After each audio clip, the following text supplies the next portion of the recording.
尊贵的般若法师，尊贵的仁扎西堪布，尊敬的嘉宾，各位法友，各位来宾，各位朋友，以及在 YouTube 上，在直播平台上观看对谈的朋友们，晚上好！亚洲的朋友们，下午好！欢迎大家来到今天的跨界对谈佛法 vs 活法的现场。此次对谈是澳大利亚波尔寺与澳大利亚慧伦藏传佛教协会联手举办的系列佛法活动的第3场。我是 Karen， 为大家主持今天的会谈。我们的会谈正式开始。从上一期开始，2位导师每次会邀请在不同领域里具有代表性的在家人参加我们的对谈，希望给大家带来不同的视角。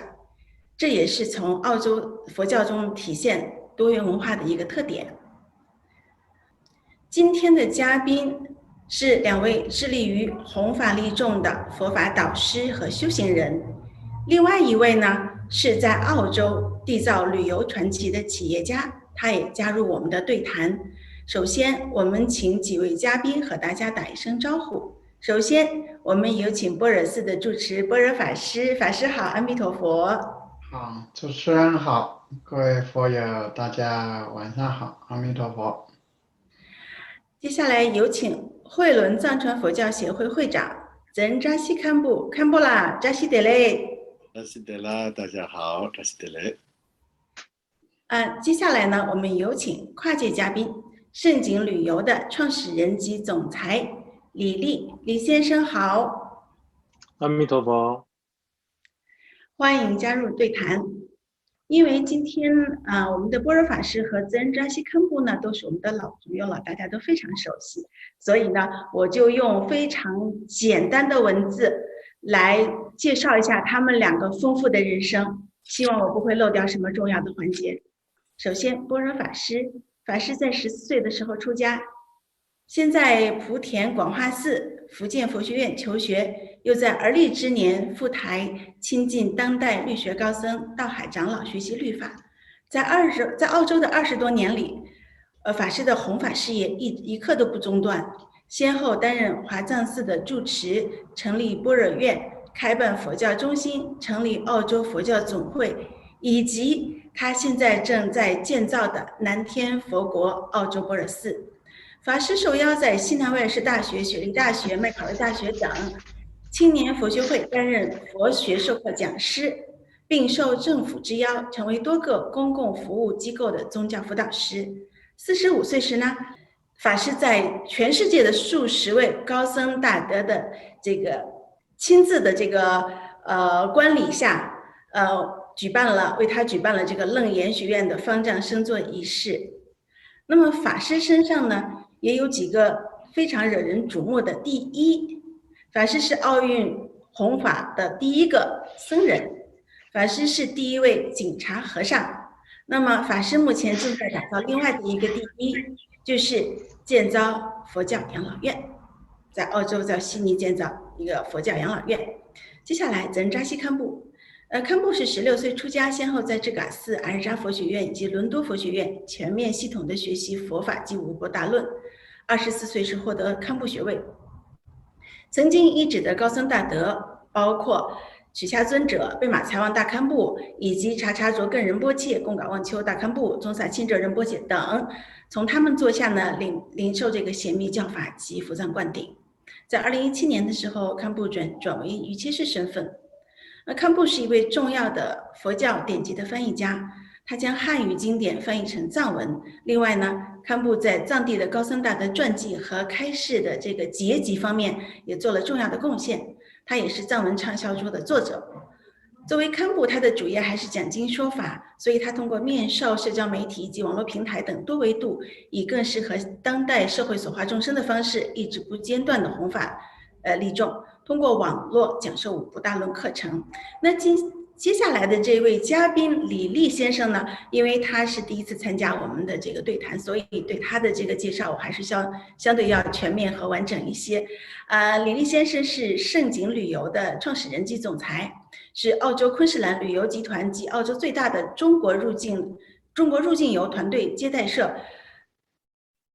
Tour 的创始人及董事长，是中国百强旅行社杭州海外旅游有限公司的董事长兼总经理。作为中国 Top 3的这个澳新批发平台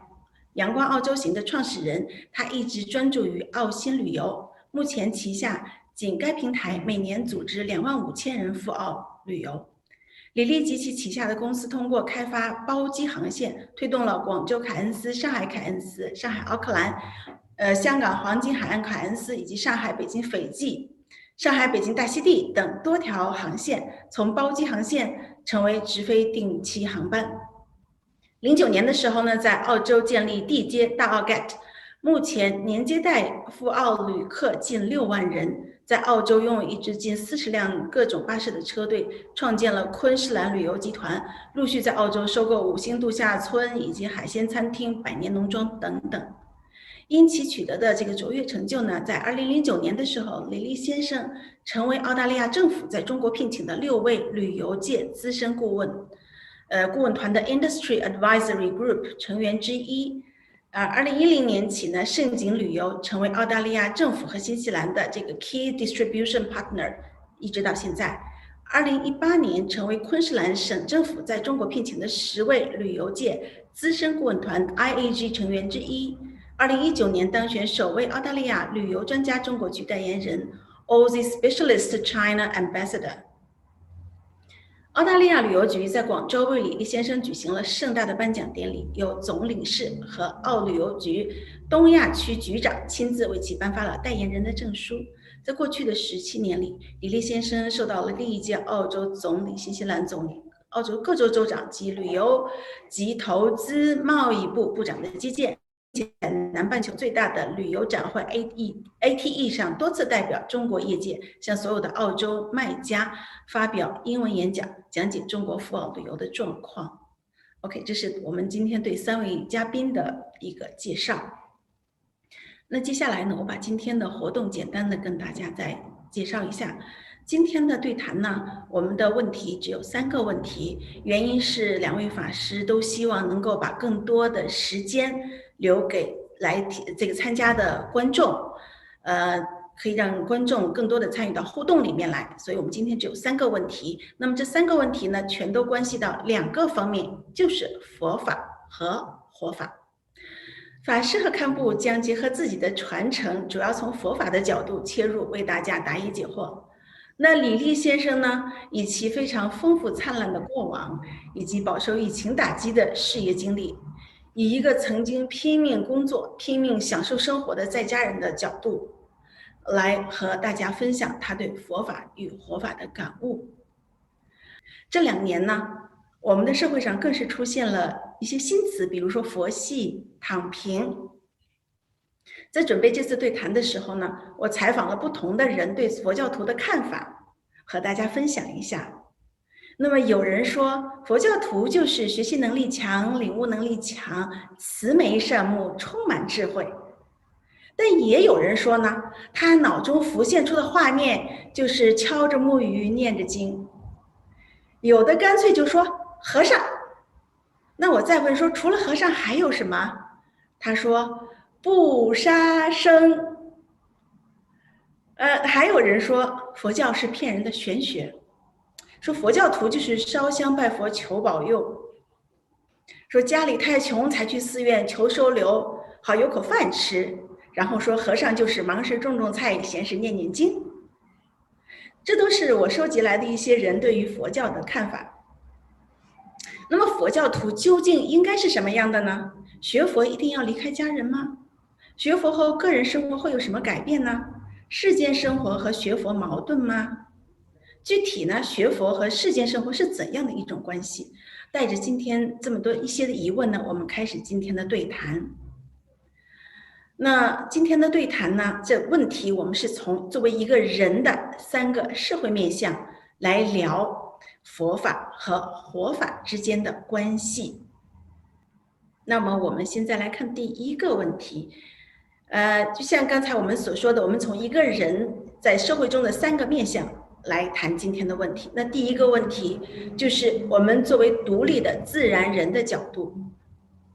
社会上对于学佛人的形象呢，有一种共有的看法啊，比如说是清心寡欲呀、消极顿世啊、没有追求啊、没有社交活动啊，还有人说信佛令人变穷，甚至有人认为佛教徒就是整天搞封建迷信的神棍神婆。但是也有完全相反的事例，比如说大家都非常熟悉的歌手齐秦，他早先呢是个问题青年，惹是生非，酗酒成性的。那信佛后的他呢，狂野的心灵归于宁静。他说，佛法给了他生活的启迪。那么我们在中观400论的学习中，也有这样子对于天文无我甚深见的这个法器的要求。他是这么说的啊，说智直会求义，说为闻法器，不便说者得，亦非于闻者。也就是说，对于闻法的这个容器法器，有这样子一些要求，就是要公正，就是依法不依人，对人不对，对事不对人，不以亲疏为标准。另外就是要有智慧，另外就是需要希求正法。此外，还要对法和宣说佛法的善知识呢，充满恭敬。那么，成为佛教徒需要具备什么条件吗？因为刚刚我们说的是中观400论里讲对于听闻无我甚深见的这个法器，那成为佛教徒我们需不需要具备什么样特殊的条件？学佛对一个人会产生怎样的影响呢？学佛后个人有什么样的改变呢？那么关于学佛后个人有什么改变的话，我想我们今天的这个嘉宾李立先生会给大家一些切身的感受的这样子的分享。所以呢，我想先恭请般若法师为大家指点迷津。成为佛教徒需要什么条件吗？学佛对一个人会产生怎样的影响？阿弥陀佛，法师有请。好，各位佛友，大家晚上好，阿弥陀佛。我们今天又与堪布与大家相见特别邀请到我们的嘉宾李立先生一起共同参与讨论。那在刚才呢主持人前面就是读诵了收集了很多的问题有一些的问题是正面的，有一些的问题是负面的，有一些的问题对佛教的了知和赞叹，有一些的问题是对佛教的误会或者不了知。那在我还没有回答这个之前呢，首先我引用几个过去人他对佛教的一种定论一种说法。这个说法呢，也就是回答我们前面主持人读诵的就是了知的大家对佛教的一些问题。首先第一个我收集过来，这个引用爱因斯坦，在爱因斯坦的文集里面第一卷就说，如果世界上有一个宗教不但不与科学相违，而且每一次的科学先发现都能够印证他的观点，这就是佛教。第二个，我们引用我们孙中山先生说，佛学为哲学之母，就世之人，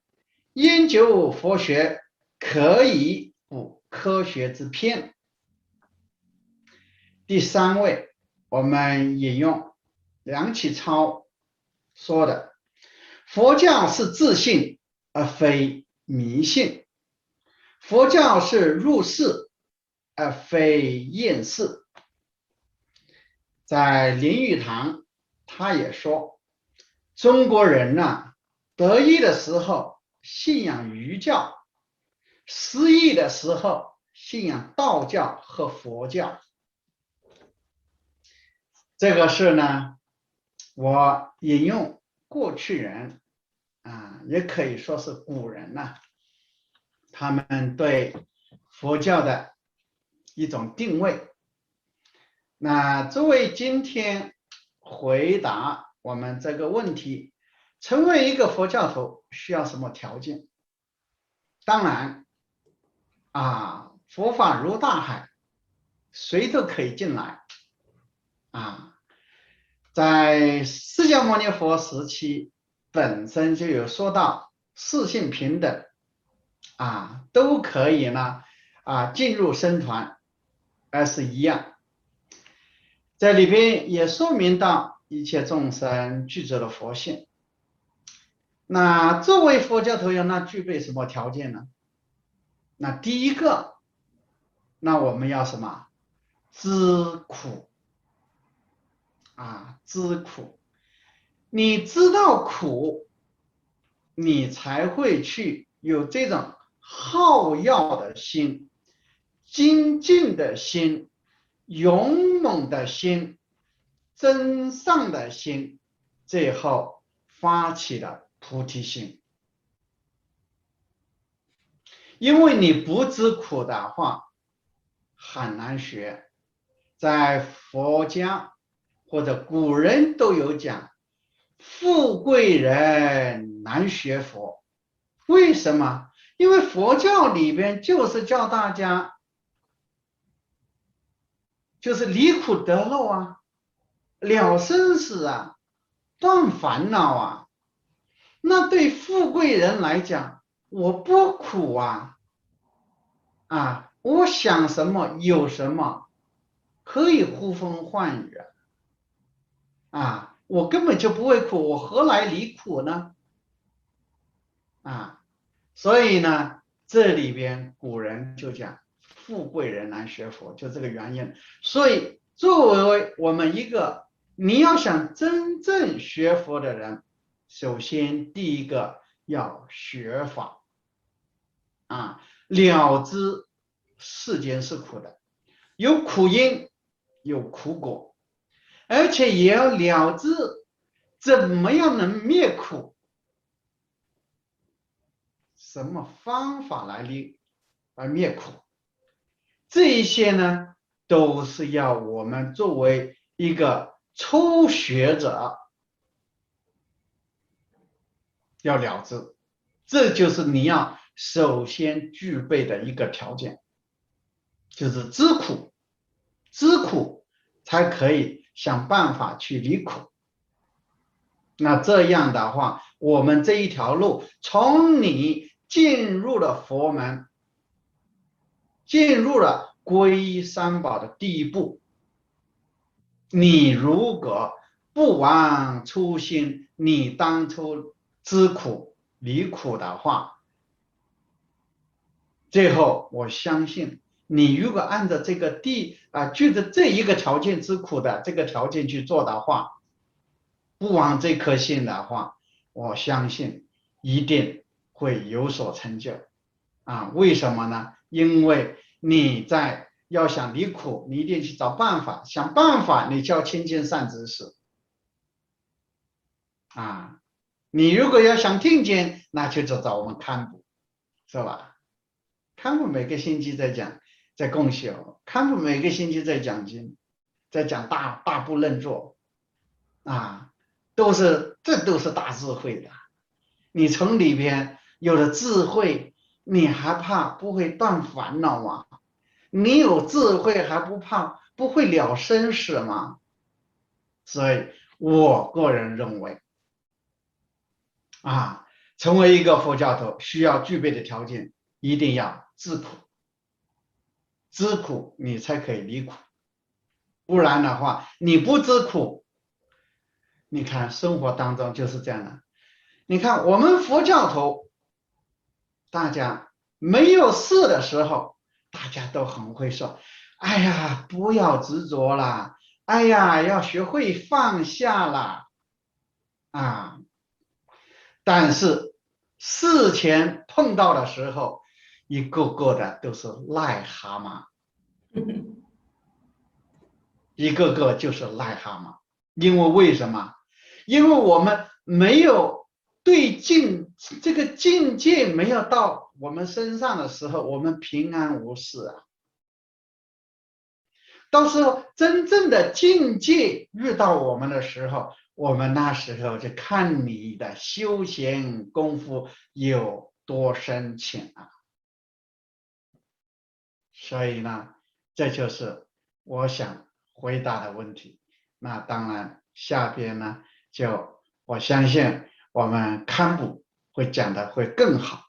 好，谢谢啊，主持人，阿弥陀佛。阿弥陀佛，感恩法师。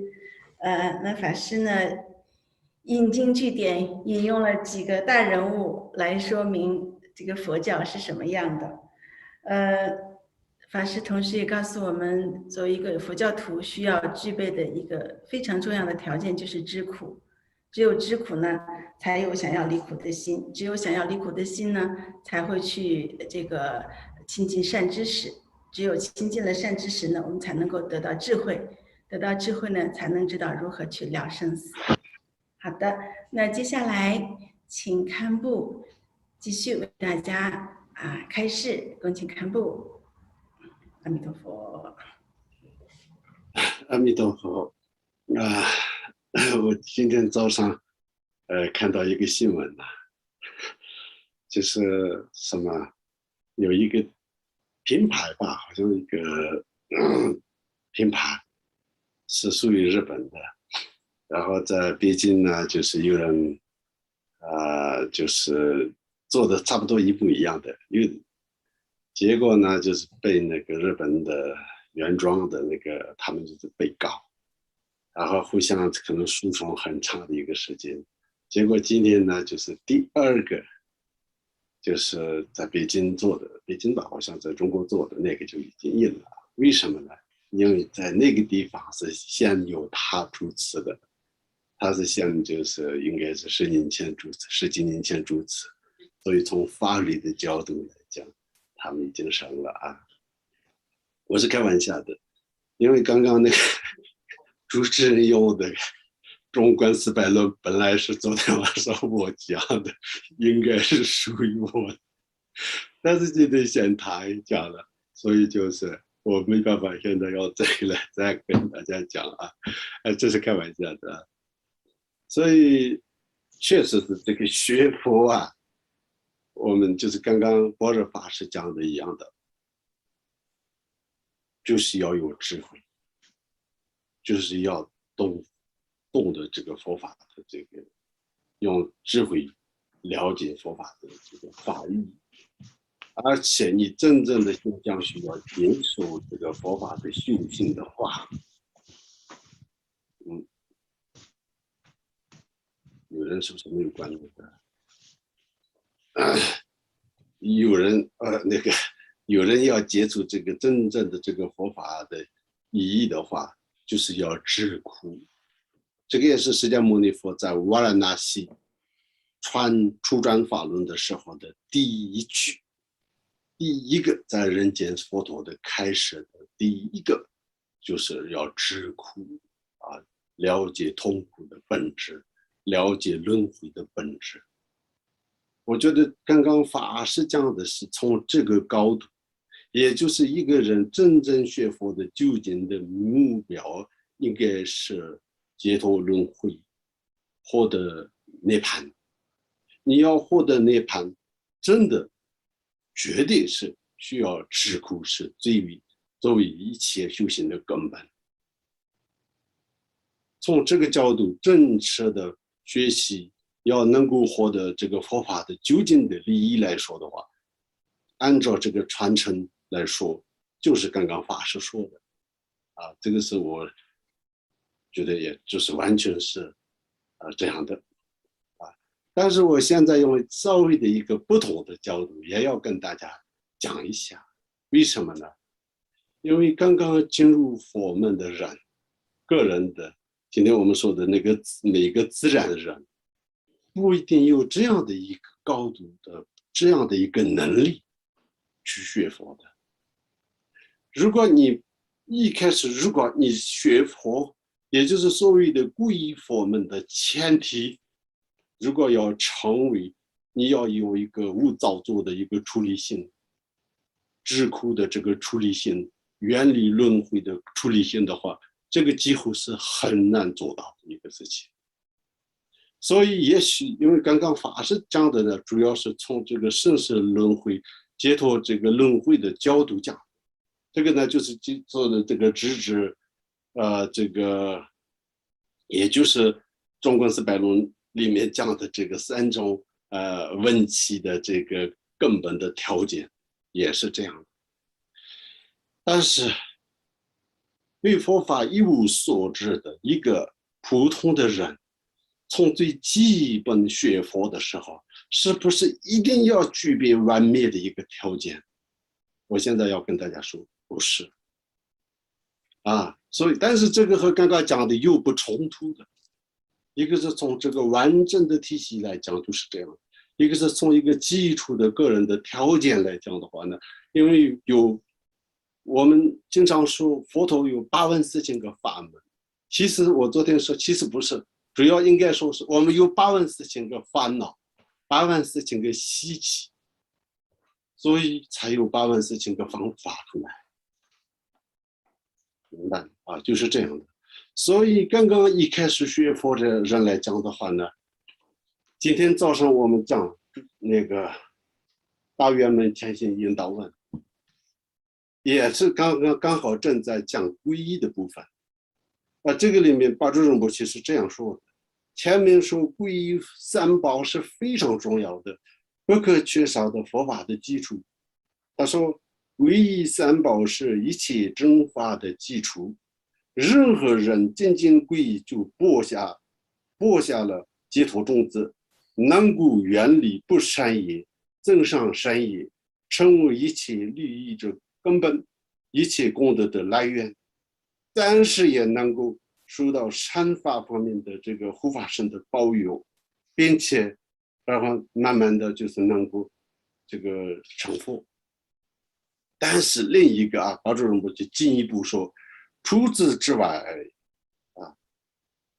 不用说了这3宝功德后身体新鲜而皈依，甚至仅仅耳闻佛号或者对佛的深寓意所以中任何一种结上少许的善缘，也将在其相续中播下解脱的种子，最终得到涅槃。我觉得这个就是非常重要的。所以他说你就是有坚定不移的信心，你就是有这种处理性，能够这样的一个完美标准的一个容器前提，然后能够皈依3宝，那不用说了啊。只是你就是有一点点的一个这个正面的态度，接触到这个佛法僧和佛法界上一个稍许的善缘，他这个句子是这样说的，稍许的稍微一点点的这个善缘，将在相续当中，你这个心相续当中能够种下解脱的种子，并且最终得到涅槃。所以就是我们一开始学佛的时候，第一，我必须说，你不是一定要远离家庭，不是一定要出家，不是一定要戒肉，不是一定要戒酒是几年前有一次在这个台湾的那个星云大师他在林口体育馆有应该是上万个人的一个场面，有一个法师问说，学佛是不是一定要吃素？本来我们大家都知道，汉传佛教非常严格的要求出家人吃素，在家人也经常提倡这个吃素。但是星云大师面对这么多个人，就是非常公开的说，他不是第一次公开说，本来就是这样的。但是很多人误以为是学佛等同一定要吃素，一定要怎么样，一定要怎么样。法师说不是，你成为一个佛弟子的一个基本的皈依，不是吃素要成为绝对的一个前提。作为自然人来讲的话呢，学佛呢就是修行的来改变自己的生活的一个态度。OK， 讲完了。感恩堪布，堪布呢，他从2个角度来跟我们分享了这个问题的答案。第一个就是需要具足知苦的能力，就是要有智慧，要了解法义，要知苦。那这个呢是从一个比较有一定高度的角度来讲的。那对于一个不具足这样子条件的人来说，怎么办呢？那么堪布也说了，84000法门就是来应对我们的84000个习气。那么只要通过和佛法僧哪怕结上一点点少许的善缘，都能够成为解脱的种子，最终呢都能够得到涅槃的果位。所以今天不管是在我们的 Zoom 里，或者是直播平台，或者是 YouTube， 或者是之后收看我们这个对谈的朋友们，都一定是结下了不只是少许的善缘。所以大家呢，对大家来讲，解脱是一定的事情。接下来想请我们的企业家李立先生来为我们分享他的这个知见。李立先生呢，他自己说他是一个曾经对名色非常喜好的这样的一个人。那他呢，通过学佛产生了一些什么样的改变呢？有请李立先生。阿弥陀佛，法师吉祥，堪布吉祥，主持人吉祥，各位佛友吉祥。我今天坐在这里呢，我想应该是因为2个原因。第一个原因呢，就像我们主持人刚才说的，他导读里讲到了李叔同弘一法师。因为我跟弘一法师有相似之处，什么呢？第一，也姓李；第二，弘一法师在杭州出家，我从杭州来到西宁。第二点呢，这个可能在2位善知识面前呢，来讲解这个怎么样让大家来这个比较降低门槛的进入到这个参与到佛学的学习当中来呢，需要像上面导读中讲的，像齐秦这样一个反面的教材。大概我大致也属于这样一个反面的教材，开句玩笑那么所以说呢，我就坐在这里那么当然我倒不是一个问题青年，但是我的问题比问题青年还厉害得多那么从小呢，我倒也算是个学霸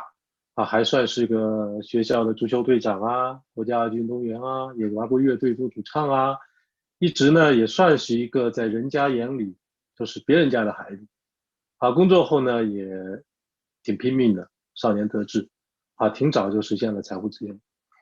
那么在我所工作的这个工作领域当中呢，细分领域当中呢，应该说我们也是我们在中国这个行业的领袖或者说这个顶尖的企业但另外一方面呢，因为志得意满所以说呢，做事无所不用其极这里呢，其实这个今天在这里面可能还有我以前我们的同事大家都知道，其实我工作中原来特别的苛求，特别的粗暴不顾这个员工的死活，总是把自己的标准放给大家。同时呢，个人的生活也特别不检点总觉得呢，就像刚才这个主持人说我就是在介绍的时候特意把热爱名色这2件把这个去掉了。其实我原来就是这样一个人就是热爱名色所以说呢，这个好面子、虚荣个人生活也不检点。总觉得吧，因为自己优秀，所以赶上门来的诱惑都是应该的这个心理上呢也没有一道底线觉得这些都是厚颜无耻的，觉得这些都是一个成功者所应得的，还乐此不疲对于生活物质生活的这个追求呢也很执着，单单自己的爱好像雪茄收藏了上万支，收藏了几千瓶红酒，但终于还是德不配位，这个果报现前，这个在这个疫情之前呢，也失去了自己生命中最重要的人，同时呢，这个因为疫情呢，我们整个行业原来你做的一个很棒的产业链的结构，成为了这个疫情当中最大的这个困难，让这个企业呢也陷入了困局，在座的可能感受不到，就是像我们这个行业在这个疫情当中过去的580天，我每天平均的损失都超过1万块澳币，但是呢，因为有了佛法所以说呢，我觉得我现在已经非常能够坦然的面对了，原来人家这个刚才说这个这个七情是这个酗酒乱性那信佛后它会怎么变化？我原来都没有那么好的酒量，不酗酒，但是照样也这样，那说明是什么问题呢？德行的问题。那么在这里呢，我就要跟大家分享一句，你看像我这样的人都能够成为佛教徒能够去护持师父那有什么样人不可以呢？我在皈依前一晚呢，我心里特别不安，我特意呢半夜呢就去找师父去忏悔，把自己干的一部分坏事还不敢全说，怕师父给我赶出来。然后呢，这个就想问问师父，哎呀，师父，这个我这样了，我有这么多的劣势，我之前没告诉你，我这样是否能够皈依啊？师父就一句话，他说如果都只能度菩萨，那要这么多修行者这么宏大的这个佛法和这么多的弘法干什么呢？就要度就度的你们这号人当然师父说的没有我那么粗糙比较如法所以说呢，我觉得呢，大家首先在这点上，我觉得大家应该放轻松另外呢应该说在前面那2个问题我也没什么资格讲，2位师父导师他们有非常强的法理，他们是真正的善知识，他们能讲很多。我能告诉大家的呢，就是遇见佛法带给我所有的福带给我所有的好第一步呢，我觉得第一步因为这个般若法师呢让我看到了一个佛教修行者这种无漏无所求的慈悲这个我在去年碰到这个最难的时候自己失去最重要的人和这样的公司也出现这样的状态的时候我是重度的抑郁甚至有时候这个夜不能寐有时候经常情绪崩溃，那哪怕是半夜般若师父他也曾来帮我来我开导那我发现原来这个修行者真是这样，跟我原来碰的修行者和这个佛教跟我了解的那个去烧香拜佛那个佛教不太一样所以说呢，这个它是一种无漏无所求的慈悲。后来呢，我又到了山上看到这么难的一件事情，师父既然要办，太恐怖了这个那这种但是这种宏愿也感动了我同时他还不是为了自己，让我感觉到了佛学的力量能够让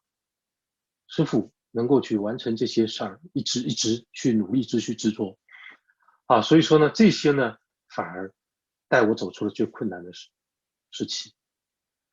所以说呢，让我更加愿意去学原来在我身边呢，我最生命中最重要的人曾经经常教了我佛法，让我心无所住，我从来没当回事儿，从来没有什么信仰，就觉得何谈信仰我只信仰我自己，我能办好所有的事儿，对吧？我有钱我能处理好所有的事儿。第二步呢，这个进入学习之后呢，才知道因缘果报才能了解什么才是真正的活在当下知道其实佛法呢，其实就是佛陀总结的这个我们人类一个活法的总纲在佛法中呢，我们学习慢慢学会放下对钱色和物的这个执着，其实都是执着于自己，其实都没有自己，就无我，那执着什么呢？对吧？而且呢，说实话，这个面对在逆境的时候呢，我发现其实你没有私心，都是学一点佛法的这种公心呢，有一点功德心，其实就不觉得那些损失、那些困难是苦然后呢，我觉得反而去多做一些，去坦然的去学习一些，去帮助别人，去护持师父、护持佛法，我觉得我反而能够得到很大的快乐。第三呢，这个戒定慧呢是佛法当中对我来说我觉得非常重要的部分。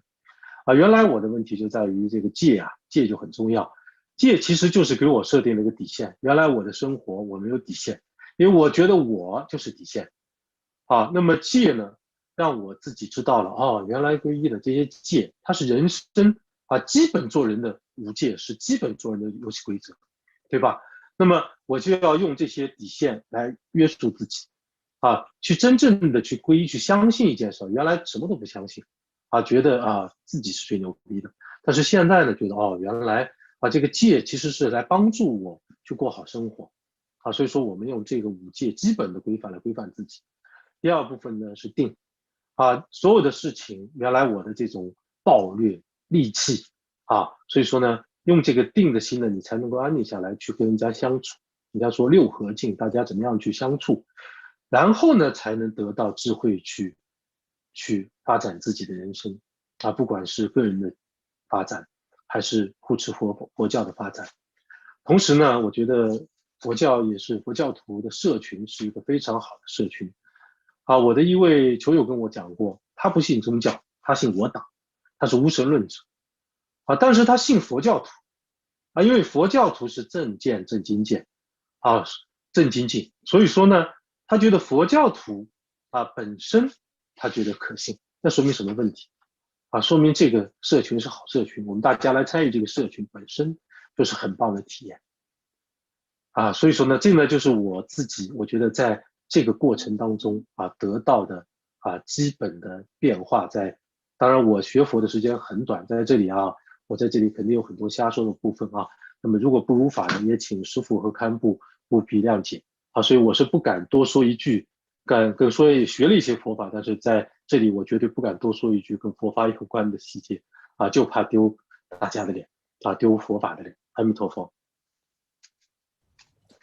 感恩师兄这么真诚的和大家分享自己的故事，这些故事呢都非常的生动，但是同时呢也对大家来说是一个非常有借鉴性和警醒性的一些事情。非常，我也觉得师兄也他心态也蛮有意思，挺好玩的。他说他和李叔同的这个之间的这个姻缘是同乡又是同姓，听起来有点像一家人的感觉。他说自己是一个反面教材，当然我其实觉得有的时候，当然我不认为他是反面教材，可是他自己作为反面教材来讲这个事情，那我觉得这样子一个反面教材把自己的这样一个反面的生活过程现在的这样子，反倒就是佛法就是将为缘转为道用的一个活生生的一个例子。所以师兄从他这个在这个生命中承受了非常大的这个挫折的时候，遇见佛法，遇见法师。那通过在法师那里，他了解到了佛教的慈悲，他慢慢开始学习佛法。那么他开始从佛法中学到的东西，他进行反思，给自己很多的感悟。非常感恩师兄和大家的分享。那接下来呢，我们来看一下今天的第二个问题。刚刚我们讲了第一个问题是作为一个自然人，独立的自然人。那么我们人的第二个社会角色就是家庭成员。所以我们从家庭成员的角色这个角度呢，再来看一看一个学佛的人对于他的这个家庭生活的影响。在开始的时候，我们简单的讲了弘一法师的这个故事。弘一法师他选择放弃自己的世俗生活，他也呢舍弃了从日本专门追随自己到了中国生活的妻子和他们年幼的孩子。因此呢，很多人就认为学佛可能会影响到家庭的完整。也有一些人认为学佛呢就意味着磕头打坐吃斋念佛，那么以后这个学佛的人和家人在一起怎么生活？一个人学佛是不是就意味着和不信佛的家人之间会产生疏离？学佛一定要出家才有成就吗？这个问题呢，我想恭请堪布先来为大家指点。有请堪布，阿弥陀佛。好，我刚刚呢，李总讲话的最后，其实我想到今天早上我们这个讲课的一个内容，也是就是巴珠仁波切啊，他是藏传佛教里面的最具有这个公认的一个大菩萨啊，不可思议的一个大成就者。他的这个普贤上师言教呢，也是目前好像藏传佛教的一个佛的一个著作里面翻译成其他国家的语言最多的。我最近也收到这个日本版的一个日语版的一个普贤上师言教啊，所以这个里面是这样说的：如果从内心中仅仅的修持皈依等对治法，则就一切正法的障碍会变成顺缘，并使善法越来越增长。所以呢，我觉得这个学佛之后，一切种种的这个外在的障碍违缘，就有办法能够成为顺缘皈依。所以这个也是就是因为佛法是用智慧来化解一切的，才有这个办法的。所以这种大智慧的一个佛法，也不可能是成为了一个家庭的一个障碍啊。但是有些个别人因为选择出家，成为对家庭的角度来讲的话，成为障碍也是事实。这个呢，就像有些人他想要追求一个成就，他选择不结婚，或者如果你国家他要当兵，你不能拥有一些，比如说远离一些一般人的一些很多的生活就是暂时要放弃的，当兵也要的。所以在佛法里面，一部分的人呢，他的因缘比较适合出家人。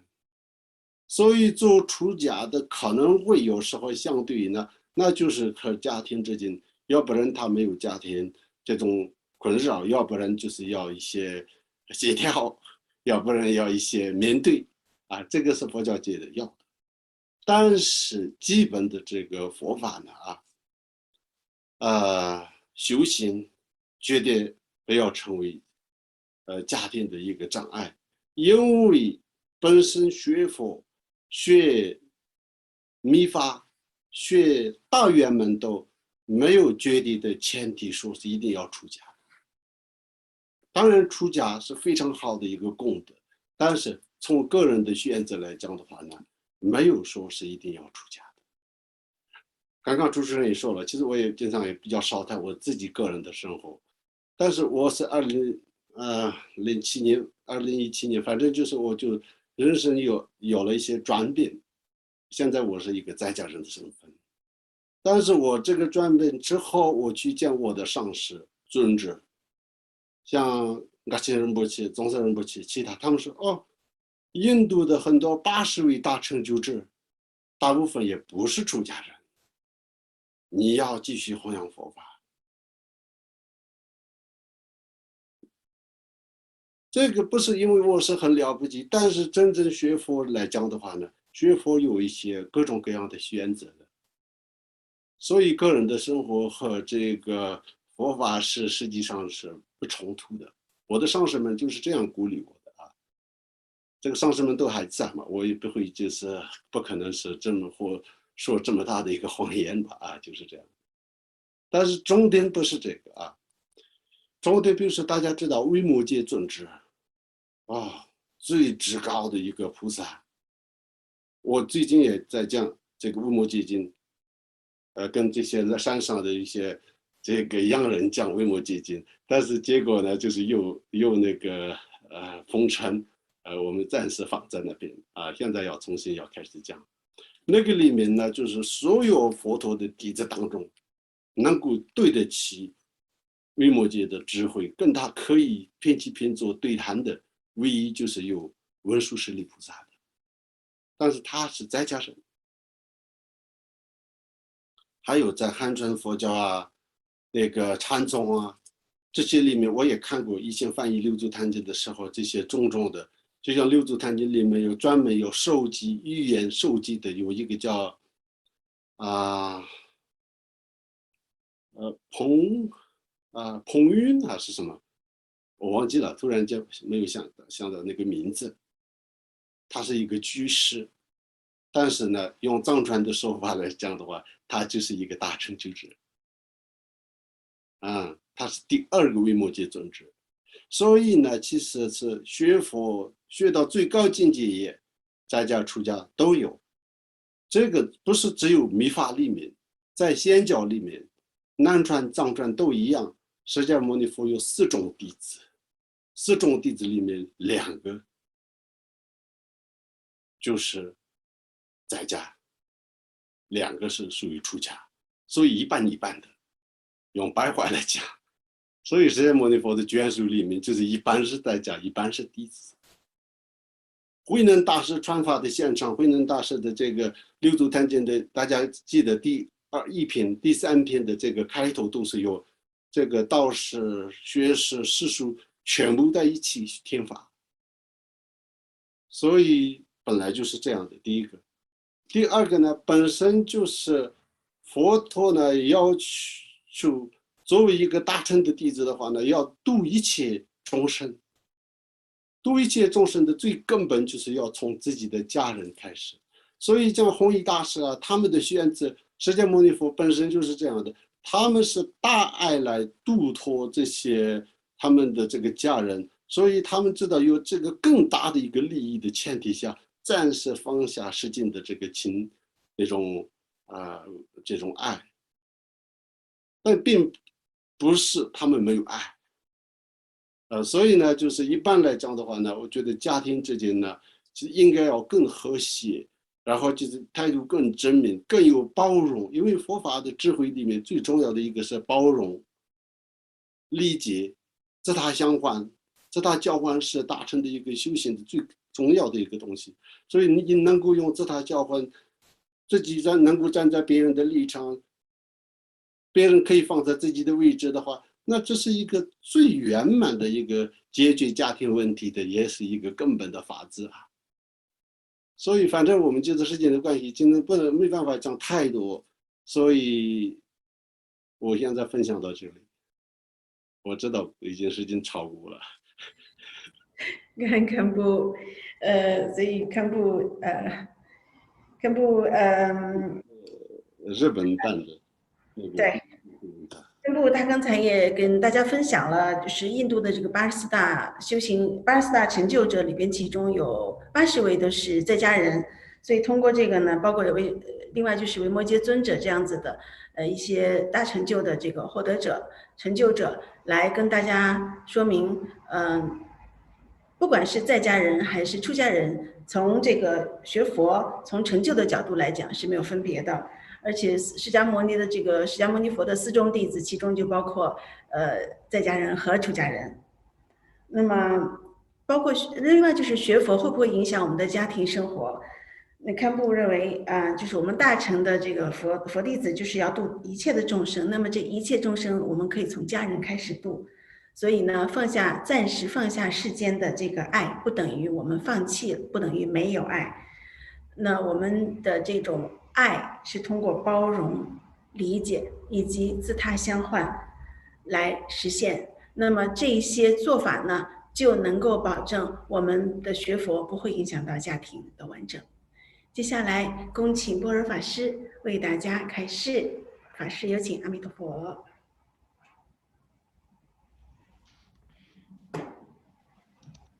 好，阿弥陀佛。那我就来再继续补充这个问题。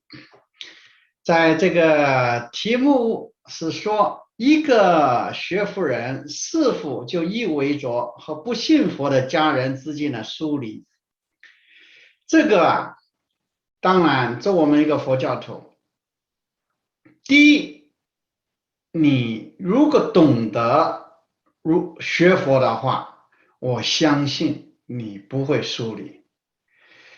第二，就是因为呢，有一些大家学佛学的不够深，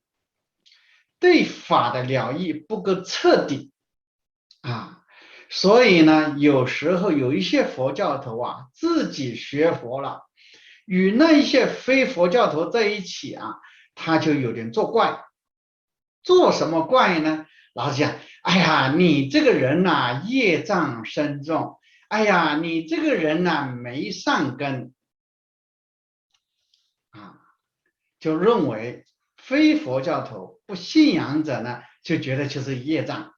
就是觉得没善根，这个说法是不对的。那做我们是一个家人的话，我们第一个就要知道，一定要懂得知恩报恩。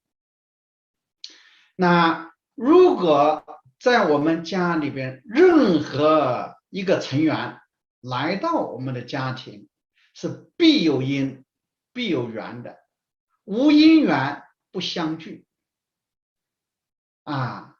既然是有因有缘，大家能相聚，我们就要好好的珍惜，就要珍惜当下的这个因缘。对长者，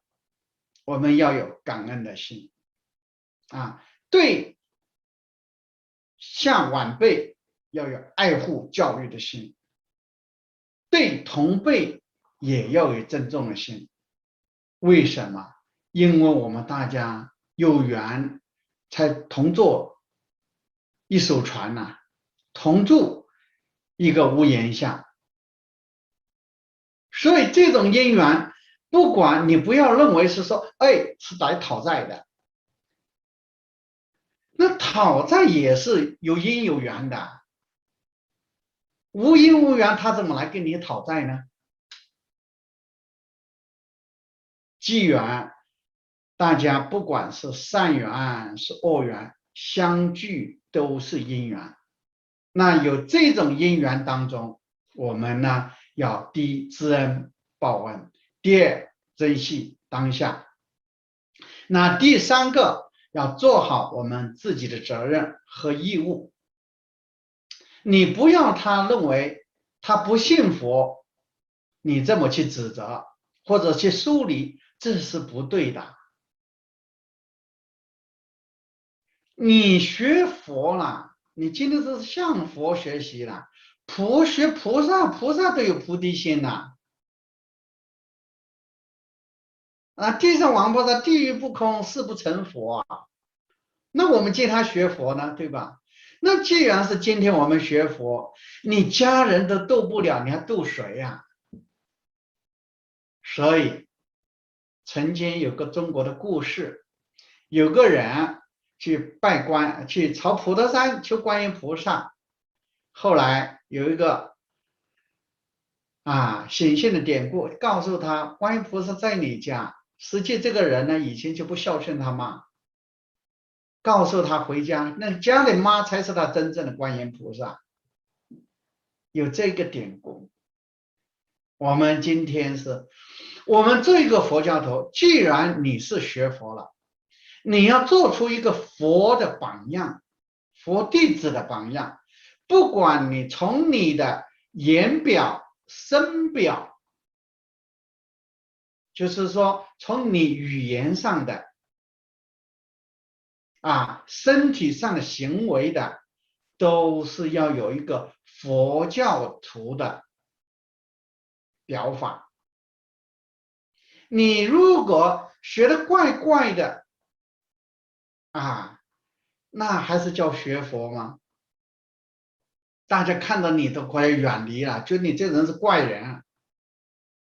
那佛家里面讲，我们佛教是圆融的。那圆融的话，那你就是什么？你就是有办法把他让他信仰，让他接受。这个就是什么？这个就是凭你的平时的修行的功夫就是身表和语表。是为什么我们菩萨行菩萨道要四摄法里面，第一个布施爱语。你家人的话，经常他的生日、他的结婚日他的特别的纪念日，你经常修这个布施法门，是吧？完了爱语，是吧？多多的赞叹，那我相信你绝对会度很多人。所以我们一个佛教徒，你跟其他人再相聚的话，更要去度他们。当然度不是原则上条件上，而是要从你的身表语表的那一种修行的谦卑包容理解平等的心态去感化他。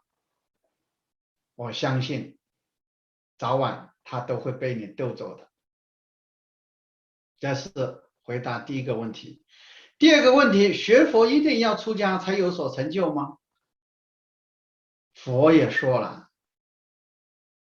佛他讲的法不一定是是说不是说是错的。他说只要以后有人讲的法都是向善向上，都是佛法。那这是第一个。第二个，我们中国的历代高僧，不管在家出家，只要你用功办道，一样的也是一个大成就者。就像堪布刚才讲的，虽然我的头发今天剃的光亮亮的，我们的堪布头发留起来亮油油的，你看看我们两个还是一个弘法者只是角色不一样而已角度不一样而已那当然这个作为就是说一定说出家就是功德最大，不出家功德不大，对不对？这个不是这么说法的在家一定有很多大成就者，刚刚我们堪布引用了很多大成就者都是信菩萨生的观世音菩萨是古佛的，正法明如来的，是吧？很多大菩萨都信在家生所以呢这个在理体上佛法的修学，出家在家都一样。那区别的是什么呢？就是说出了家就是什么两袖清风没有那么的约束。不然的话，当然我不知道我因为从小出家，如果你要是在家的话，你出去没有汇报的话，那回来会麻烦的。你今天去哪了？去这么晚了，干什么是吧？那你出家就不会有这个问题了出家人他只是一个什么？只是说因为在我们最近要讲一本讲课《佛法概论》，印顺导师在第17章写出家众的德行，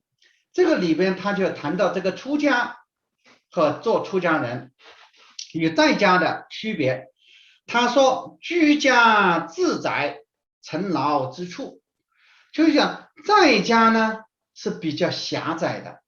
要有尘劳，就是要应酬很多的东西。为什么？我们做一个在家人，一定要有亲情吧还有人来往来，是吧亲戚的来往，上下的种种都是有这一些礼节吧所以呢他说尘劳之处，为什么尘劳？我们为了这个小家，是你必须要去什么奔波，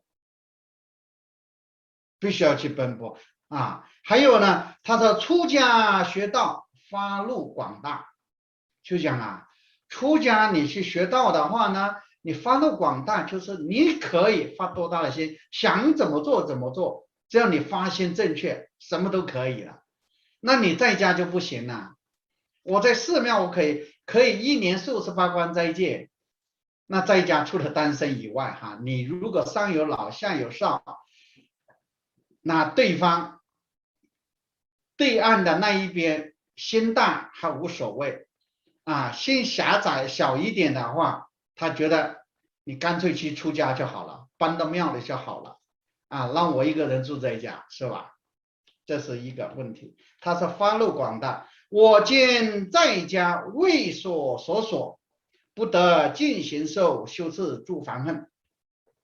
他讲呢，因为我们今天作为在家的身份呢，为所，这个所是所识的所，加所以的所，再加上所识的所，为所所，意思就是什么呢？为了这些，那个家是就是我们就是讲是束缚的意思，就是像锁头一样把你锁住了。所呢，就是讲有家有束缚，他因为有家庭呢，你要有尽自己的责任，要有自己的义务，因为这个责任和义务没有办法让你全心全意的两袖清风去所做一件事，是这样的。所以当然这个讲回头来就是说呢，我们堪布虽然他现在他刚才讲他前面是现在出家身啊，他现在一下子他现在菩萨身，那他还是两袖清风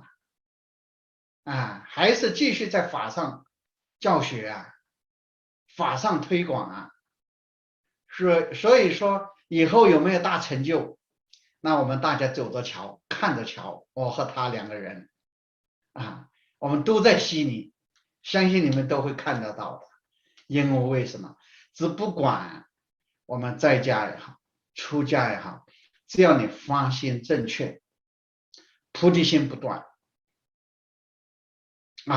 一直努力就是千万不要勇猛先易发，长远先难行。3天打鱼4天3天打鱼4天晒网，这个就不行了。一定不要忘记了6波罗蜜里边有一个精进，8正道里边有一个精进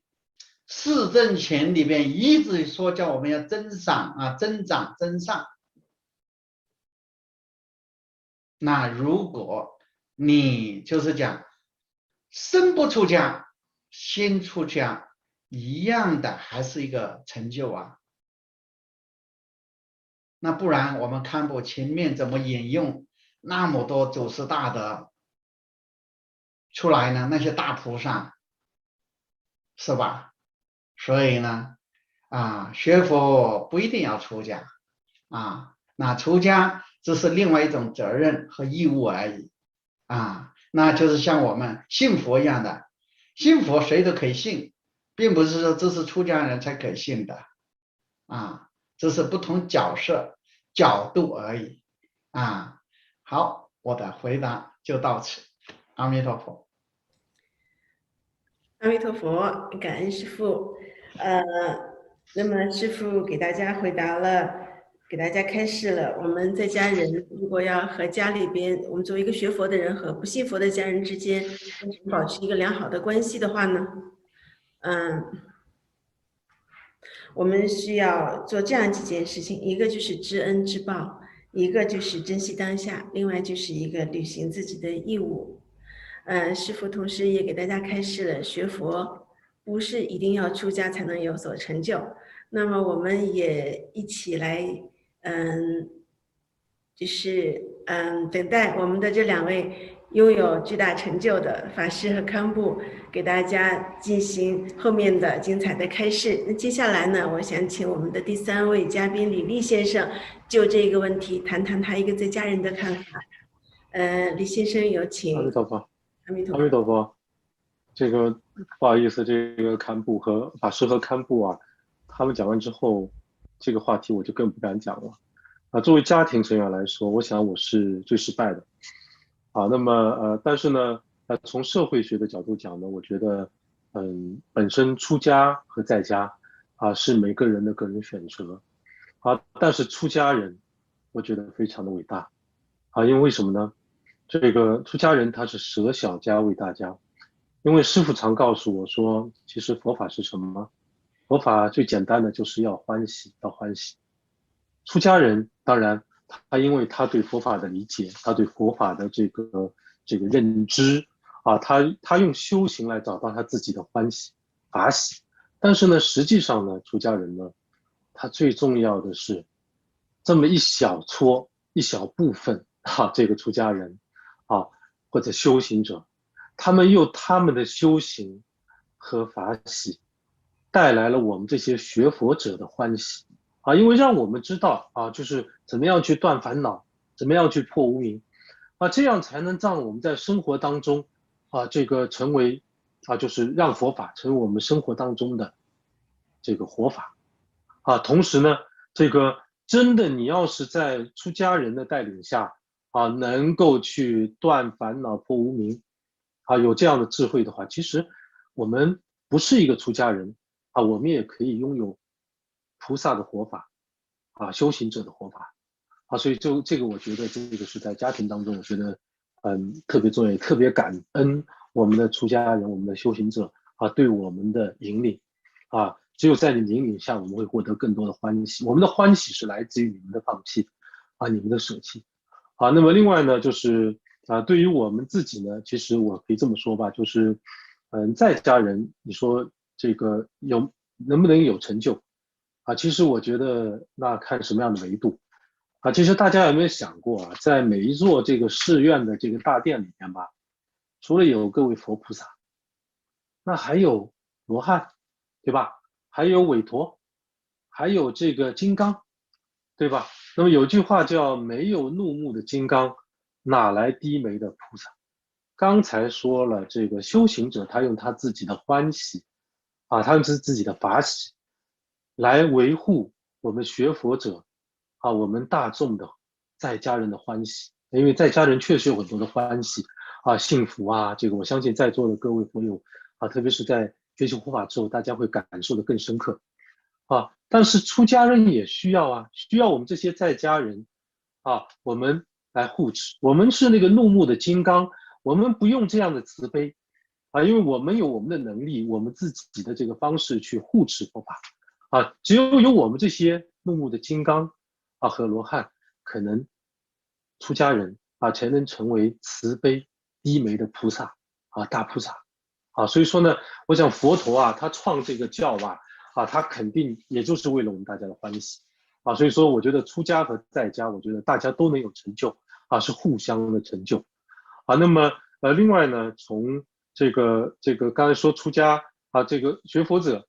对家庭的生活的影响，我讲一个简单的故事去年我碰到这些事情之后呢我想皈依我想真正的好好的去学习。这个我皈依前呢，师父跟我讲，他说一呢，你已经这个跟我忏悔了，对吧？但是呢，皈依和出家一样，都要向父母征得同意，对吧？那我就跟他讲我说这个这个好，我去跟我爸妈这个跟他们说一下那我就很认真的跟我爸妈说一下我要皈依了。哎呀，我爸妈当时就吓坏了，他说你要出家了这个不行他说你这个也不能因为这个一点小困难小问题你就这个完全出家，这个肯定你是不适合，你就不是那个命，你不是这种人。我爸妈其实看得挺通透的，对吧可能我也真的不是但是我就不是，我说我其实就是希望皈依，我想真正的好好的成系统的成为一个佛教徒去学习佛法那我想呢这样的这个生活呢，对于我来说，这样的学习对我来说对家庭生活肯定有帮助。以前我是个从来不着家的人一年我曾经看过一年最多一年我飞了大概50多万公里吧，大家想想看这要飞多少回那么在这样的一个情况下，一回家吃个饭一年大概见到我爸妈大概就过年过节你说照顾他们生活吧有没有每年请他们玩这个请他们玩那个请各种的这个都没问题，但是但是真正你关心过这个家吗？对吧？但是等我真的都学到这个佛教以后，我觉得这个佛教中第一部学的经叫心经，对吧？佛教中说你这个受想行识不就是日常生活的这个全部吗？原来对佛教的认知，去烧香拜佛去做那些事儿但是你真正知道佛教它教你生活的方法活法是什么吗？首先，你有没有看到所有的佛教徒他们为什么有时候去做一些法会，做一些他们是在做什么他们其实很多人我发现他们是在为父母祈求尽孝道那么这个就让我感觉到原来我们这个佛教这个 team 首先它是特别孝顺的首先那我现在也学会了，我经常我也记得隔三差五的跟爸妈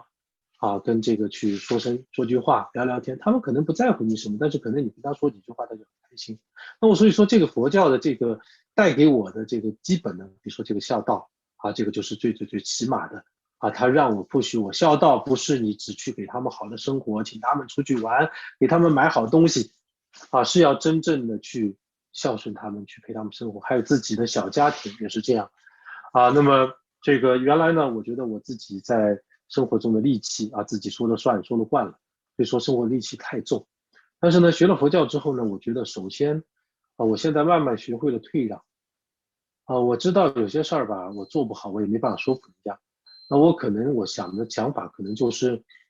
我不说话了，我先学会这一点，因为我知道我需要修行。佛教当中呢有一个很著名的这个说法，是讲的是佛教徒之间的相处叫做六合敬这个说法当中呢，我觉得最有意思的、最重要的对我们最有现实意义的是它的第一个叫做生和同住因为这个家庭成员是真正的生活在一起的。那么首先生和同住要做什么？生和同住，首先你要帮助家庭成员要有调和，要有好的身体只有能够身心健康，如果身心不健康，他就会有戾气，就会去发怒就不和谐，就会产生肢体上的冲突生和同住其实是我觉得在我们学佛者在这个学佛当中，我觉得对家庭值得最帮助的。当然六合敬里面还有6个内容，我在这里因为时间关系我也不多分享了，还有其他内容也简单分享给大家。生和同住，口和无争就是你不要去经常去分辨你经常有些爱语不要去老是去一句话可能伤人一辈子，你用好的态度好的这个脾气可能会伤害到家人孩子一辈子的变化另外一个叫义和同悦就是你只有大家的志同道合，培养秩序第3个叫见和同解第4个叫见和同解，第5个叫利和同均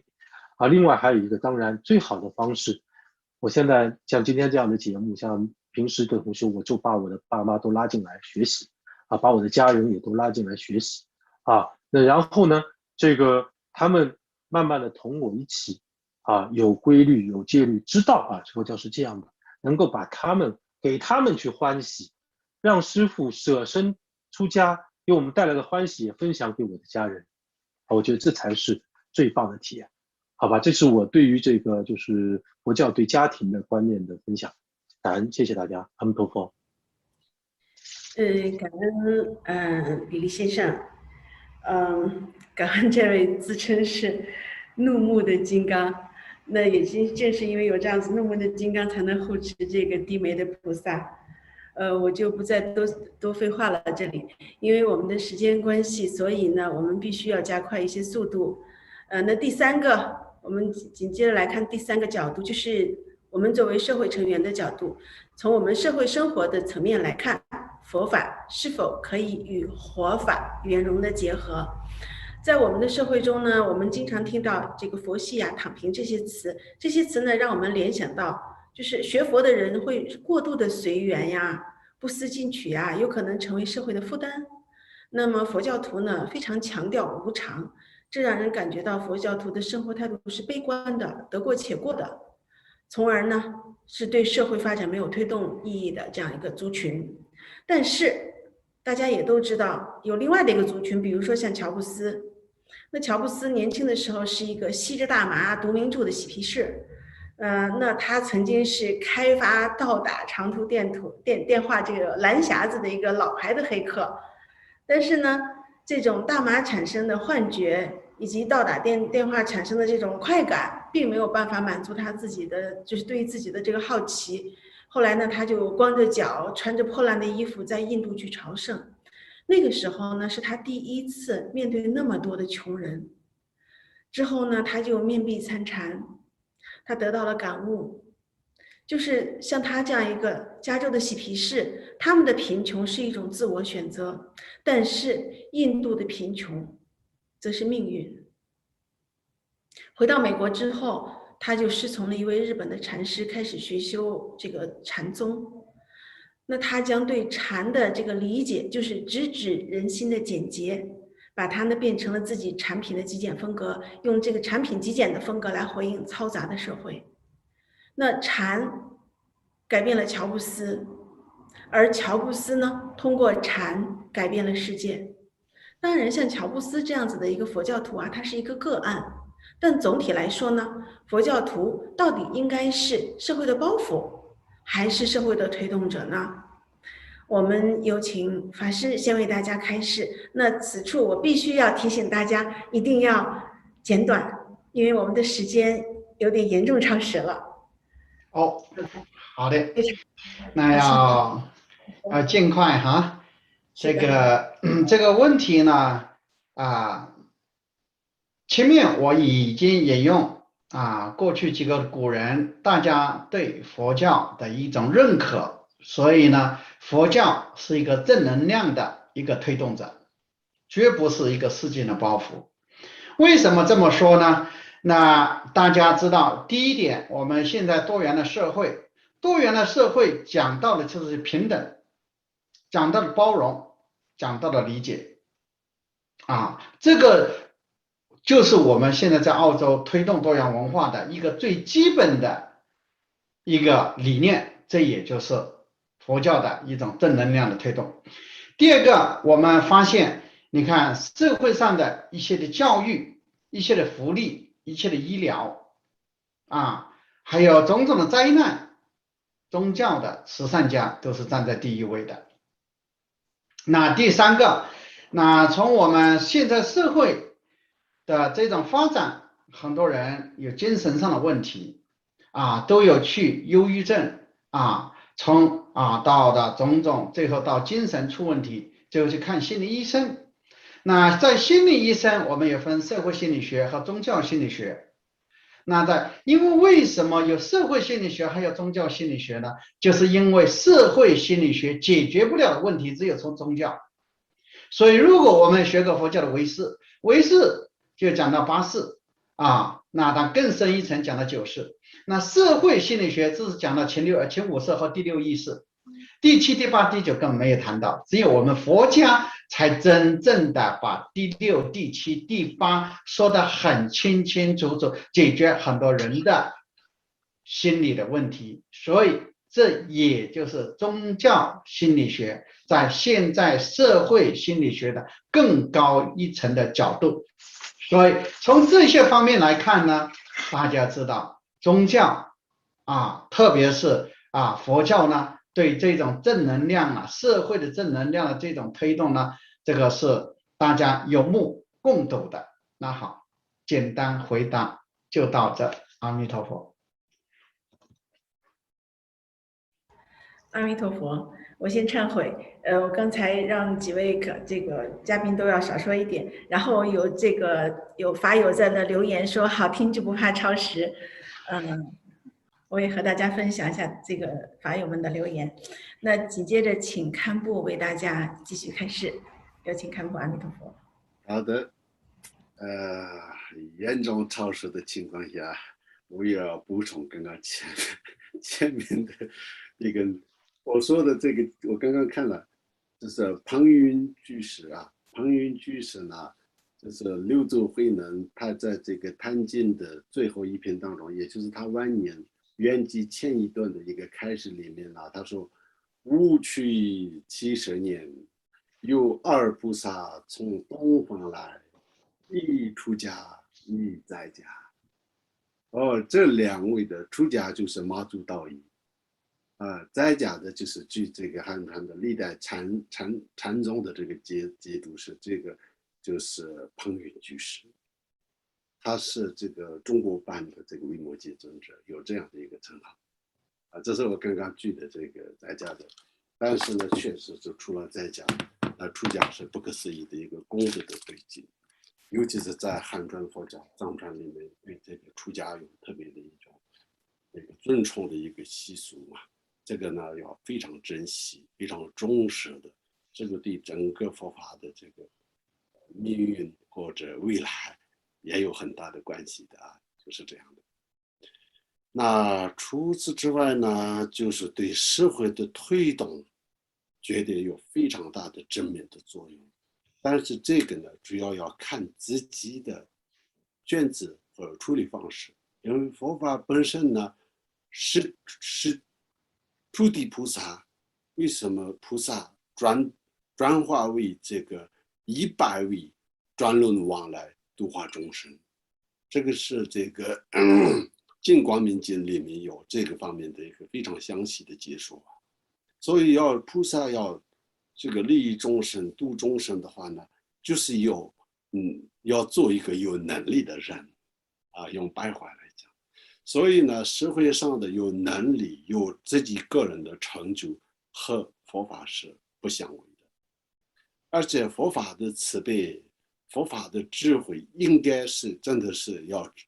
真正的让他们有成就的。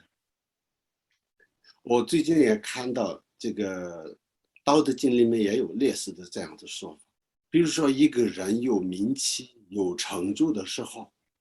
他不懂得自己的这种内心的这个平衡的时候，很容易会倒退，很容易会失败。如果我们有佛法的这个慈悲和智慧和知足个人的话，你向外是可以非常非常有钱，但是向内你知道你这是一个社会的一个人而已，你可以完全的这种平衡和非常坦然那种非常自在的有自己的一个态度。如果这两个相合的话，做明星也好，做企业家也好，才能做的比较全面，明白吗？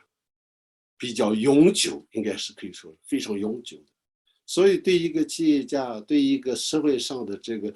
和大众一起做领导的，那就是更需要佛法的。我的上司噶西仁波切啊，他曾经第一次我见那个噶西仁波切的时候，他送给我一个这个佛子行37颂的这个小册子。他说我当时去北京和这些一些共产党员，我是这个啊，我要什么就我会马上拿到，那不是事先准备的，我是完全是这个但是我刚好在我身边的，所以他说你可以不信佛，但是这个内容绝对对你做这个社会服务啊，国家有做一个好的事情的话，绝对对你有最大的帮助。大师是这样开始，他说他遇到水就送一个这个小池子啊，这就是佛子行37颂。所以啊，就是我们真正的要和社会一起的时候，第一个呢，就是要有智慧、慈悲，怎么就是理解，然后就是要降服个人的这种孤独的傲慢和这个面对种种的这个诱惑的时候，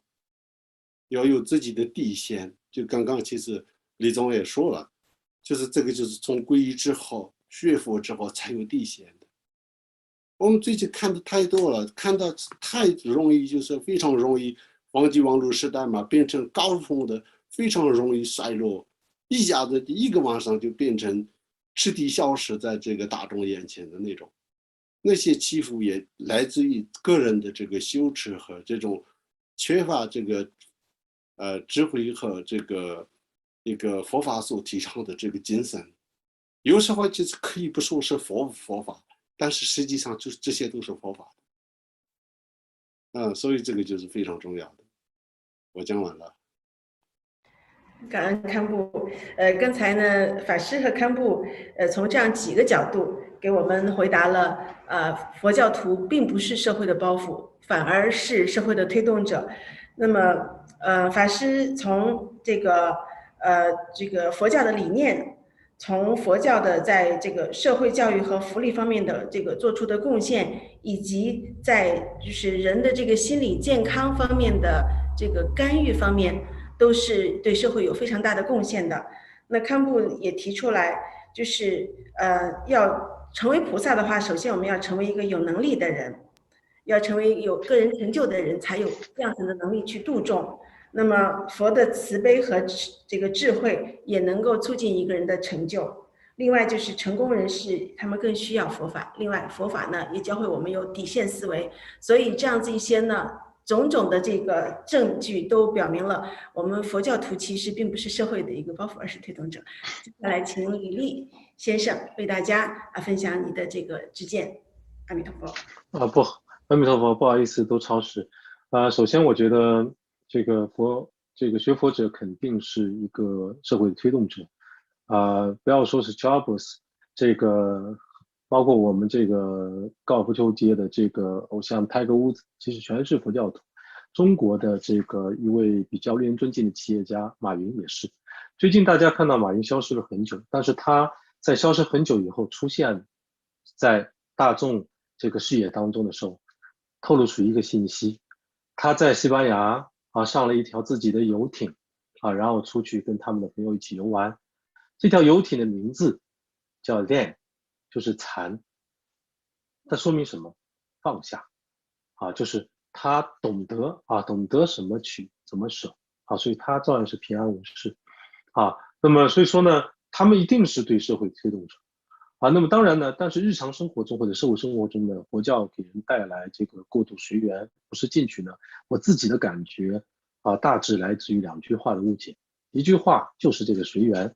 第2句话叫不要执着因为这2句话如果没有很智慧理解的话，是特别容易被人滥用或者误用这个因为中文它很多话可以两头说坚持原则和执着是一件事吗？下定决心完成目标，难道也是叫他不要执着吗？其实所谓的执着应该是不太在乎自己的利害得失，自己拥有的，在乎别人的看法呀、得失名闻看不开放不下呀那叫执着这个被人骂了放不下，那叫执着。那被人骂了不应该放不下呀。这个佛法告诉我们，其实想想被人骂的功德很大呀，让人又舒缓了情绪，获得了欢喜，你说功德大不大？福报多不多另外我们应该随喜才对然后呢自己呢更应该想想佛法说什么，佛法为什么我们会让别人去造这个口业，自己有什么可以修正的？因为佛法告诉我们，我们修行首先要改善自己，只有把自己改善了，自利了，才能去利他，对吧？所以说呢，这个执着和千万不要滥用这个不要执着和所谓坚持原则同样的随缘也是，佛教的随缘吧，其实是因上努力活在当下的时候，为未来做好准备了，对结果的随缘，而不是对过程和原则的随缘。举个例子吧，前几天有个师兄吧，他去人家家里帮忙搬东西，起晚了，他让人家等了很久，那也不发个信息打个电话提醒一下，人家老菩萨等了1个多小时对吧？到了他跟人家说我是随缘的，这个所以说这个来晚了他有没有所以说没有提前告诉你，说这样的随缘可以吗另外我们是做企业的社会生活中销售部门他去收这个客户的欠款，难道跟自己说哎呦不要执着随缘吧那正中人家下怀这个努力收不到钱不执着与这个结果结果来随缘不为此不执着这个结果结果随缘为此不让自己为这件事情困扰，想想之后怎么防范亡羊补牢，这样对自己才有提升才是不要执着这才是果上随缘，对吧？所以说呢，这个我觉得这个所有的佛友也是一样，大家不要执着着说我们教理不行不懂佛法这个佛法的修行需要太长时间，看太多的佛经，太多的事不好意思参与佛教。其实所有的宗教其实都是劝人有底线，劝人做好事那你行不行？这两样都不行，你就不是个人了，对吧？那你行不行？行就来。不是每个人都要做大修行者，佛教也是有次第，我们也可以做，有不同的法门，不同的分工就像哪怕是一个修行者一个师父一个僧侣，一个和尚，他也是有的人是擅长于去帮助别人心理需求，有的人去擅长于自己修行有的人去擅长于给人家做法事他有各种的帮助的方式，对吧？我们只要是自己做好护持，我们做好刚才我说的那个怒目的金刚也是菩萨行的一种金刚也是菩萨，对吧？所以说呢，我觉得呢，这个佛法呢这个就是佛法跟活法的完美的结合就是佛法就是我们最好的活法，佛法就是我们最快乐的活法。阿弥陀佛，这就是我想分享，谢谢。感恩师兄。那对李先生从2个关键词跟我们分享了他的这个理解，就是随缘和不要执着。我想大家可能很多人从李先生的这个分享中也能够得到一些启发和受益。接下来呢，我们来看一下大家的提问。我这里收到的提问，我先因为是师兄害怕我找不到，所以把这个提问就是发到这个私信给我了，所以我就替提问的师兄把这个问题提出来了，就不邀请您出镜了。这个第一个问题是，为了世间的事业顺利，比如说餐厅的生意火爆，而祈请寺院念诵经文有帮助吗？那请堪布来开始，因为般若法师那里好像停电了，所以法师暂时没有在线上，所以请堪布来回答一下这个问题。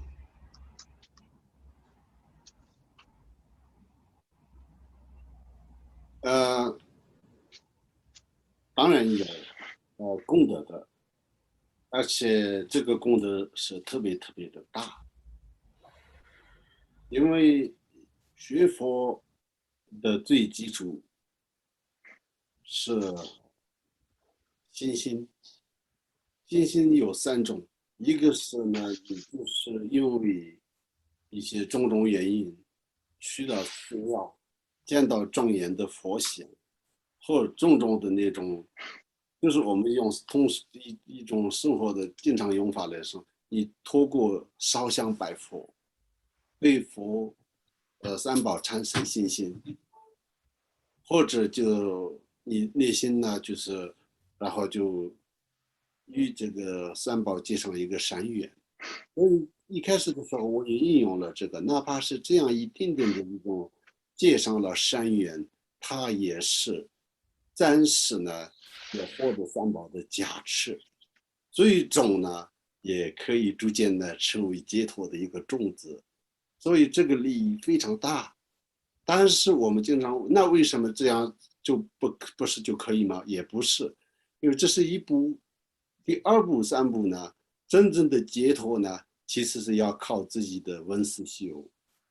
就是要透过自己的修行要真实的。所以这样呢，没有办法全部的用烧香拜佛完成的。所以如果你要进一步的要去学佛的话呢，还是有一些其他的次第要后面要学习。但是这个也不代表这个和就是你一般的这种自己就是一些求财求健康念佛要得到什么好处等等的那种一些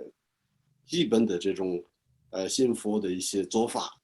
有什么冲突的这是非常好。另外一个我想稍微的补充一下刚刚立功的一个事情，确实执着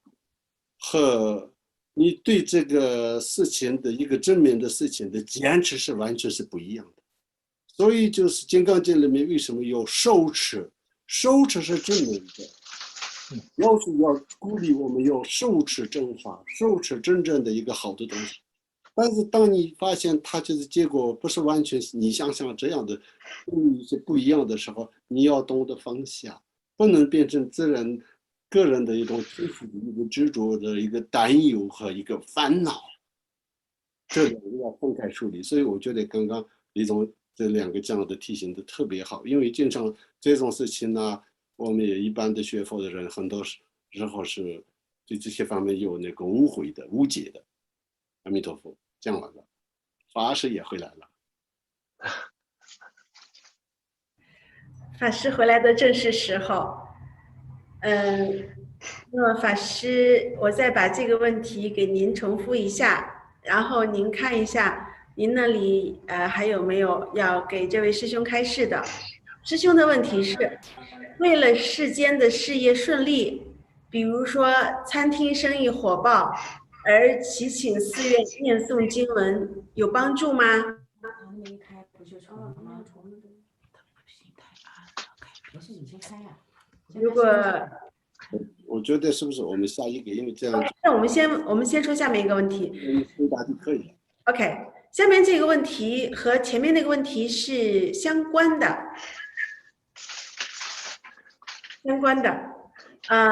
我就把这个问题先问完啊。这第二个问题是和第一个问题相关的。第二个问题是为了婚姻顺利而祈请寺院念诵经文有帮助吗？那么如果有的话，三宝是否是助增烦恼？好的，那请堪布先回答这个师兄的提问。又是我来 ，OK， 那就我这样可以。我觉得不是这样的，因为呢，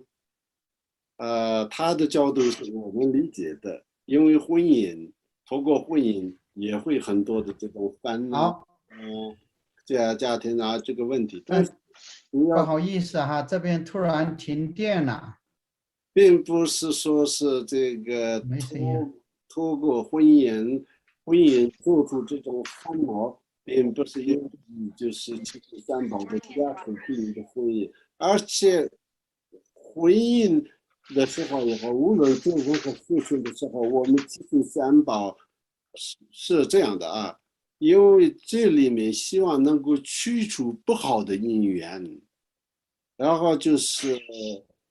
增长你的这个婚姻也好，各方面的这种福报的这个部分。所以呢，增长你的福报呢，你就是有这种幸福美满的。这种我们一般的一个受持戒律、八关斋戒也一样的，就是来世可以享受人天的福报嘛。这是一种自然的这个善有善报、恶有恶报的一个过程。所以呢，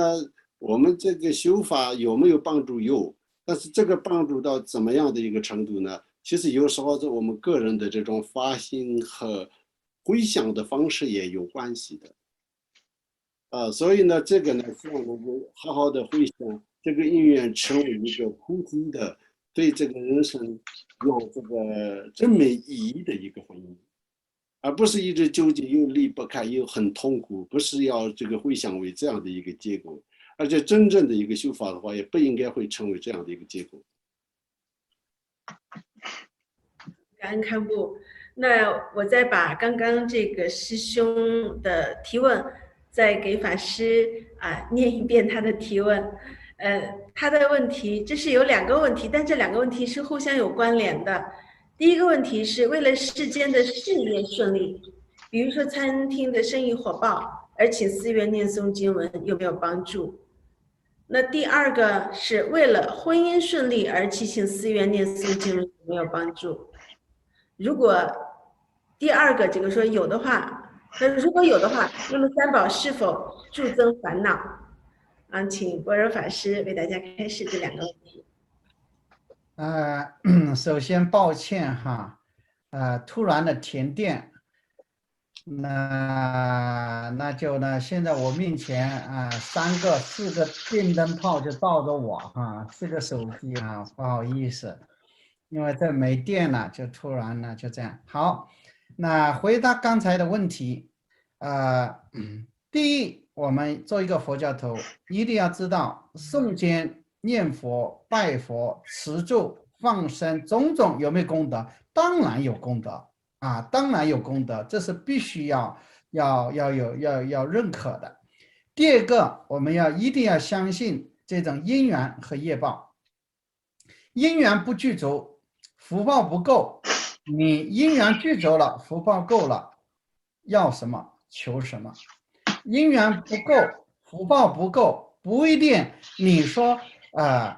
放了很多生，这个就像有一些信徒一样的，得的不好的病啊，那就是说，师父啊，我吃素也很久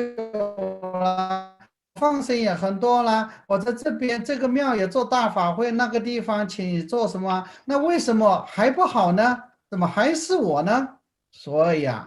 我就是讲，第一，做一个佛教徒，我们要了解因缘这个福报。你了解因缘了，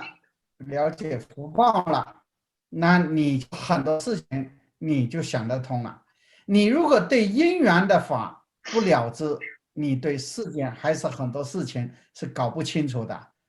那有一些人就是说，我做一个虎供，我做个放生，我发了一个愿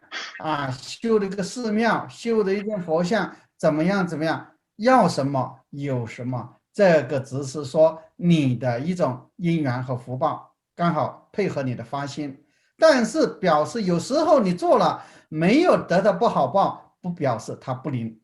不表示它不灵。就像我们世间上有些时候，为什么坏人长寿，好人夭折，你不能从表面来看的。这是我的回答。感恩法师克服这样子的一个艰难的条件，为大家来继续开示。接下来呢，我想有请李立先生，对于这两个问题谈一下他的看法。李先生有请。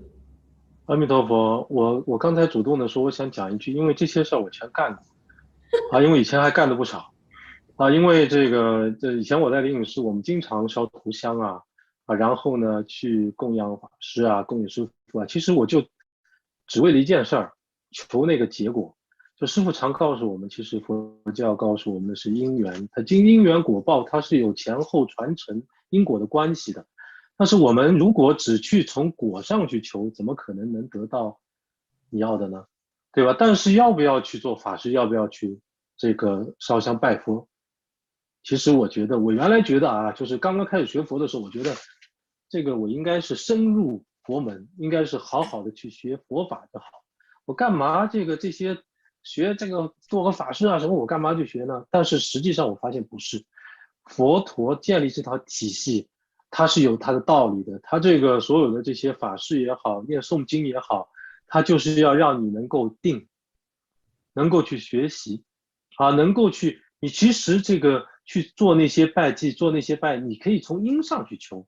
对吧？因为你做这些法事，叫他诵经，叫请师父他们帮他诵经的时候，自己跟着去诵的时候，你求到那个安宁，你可以去清静的思考的时候，你应该很容易解决你的问题。因为我们大部分的人的问题是我们没有这个智慧，对吧？刚才有人说了，菩萨为因，凡夫为果，对吧？就是所以说呢 ，anyway， 就是所以说呢，我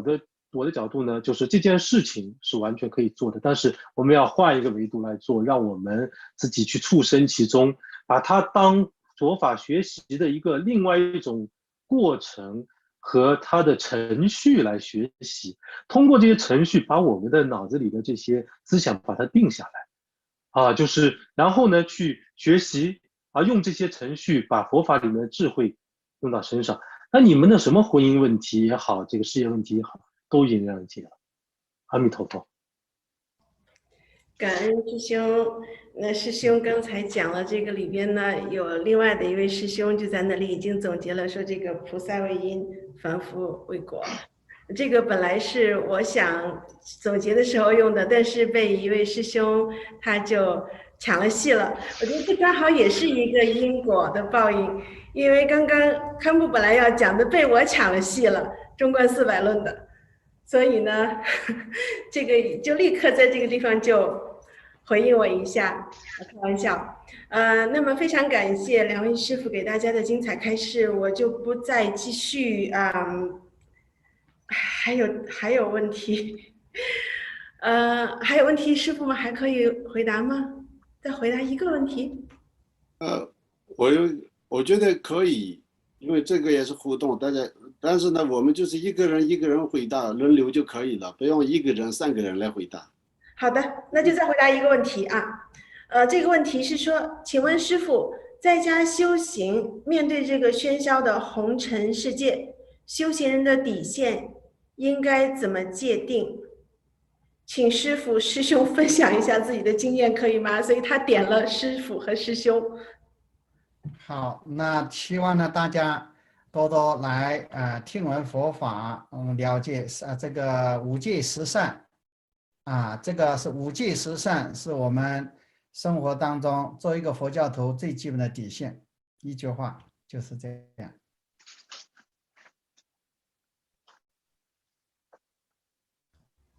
阿弥陀佛啊，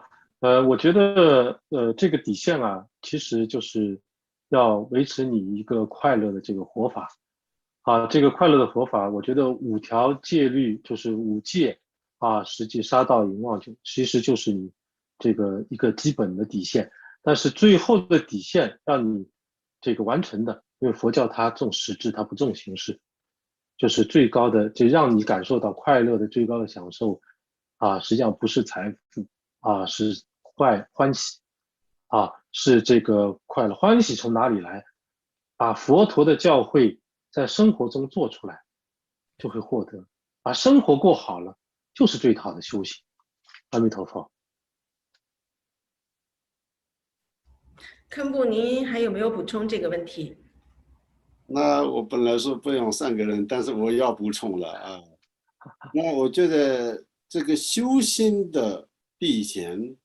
可能是刚刚2位分享的就是这样。但是呢，有时候我们这种门槛，我们都没有办法用无戒来作为底线的一个或者一个门槛。所以呢，就是你幸福的作为一个佛弟子的佛教徒的最底线是什么呢？你就是认可你自己是一个佛弟子，你是皈依三宝，佛法是你的皈依的对境，你是佛弟子，你就是释迦牟尼佛的一个弟子，你就是信佛的一个人，你时时刻刻先要记住这个，这个是我觉得也是一个你皈依的最根本的底线在这里。你这个忘掉了，那就其他修行就谈不上。你这个能够保持，一定让你一定有一天会有更好的进步的。感恩堪布。感谢2位师傅请出引经据典的开示，也感谢师兄，企业家李立先生他的这个精彩的分享。我们的活动呢接近尾声了，那么我们现在请堪布和法师依次根据自己的传承为大家祈福回向。先有请堪布。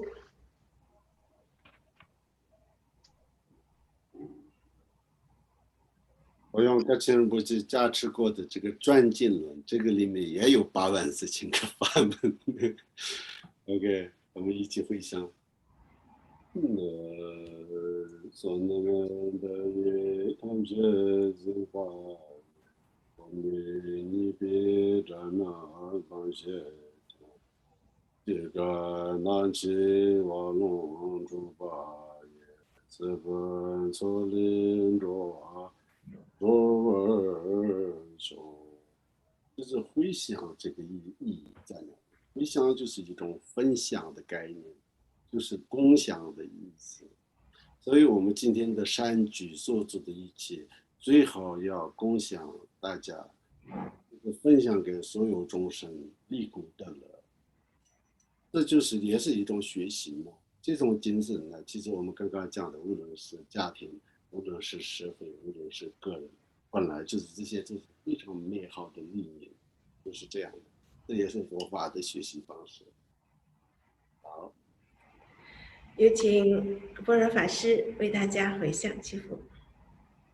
好，愿消三障诸烦恼，愿得智慧真明了，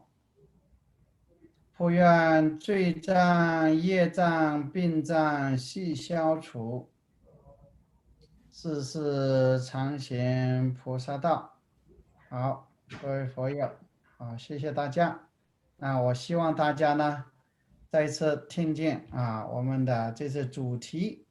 这个题呢是非常的大。那如果我们真正的你了知了佛法，我相信大家一定会懂得怎么去活法，因为佛把世间法、出世法都讲得非常的透彻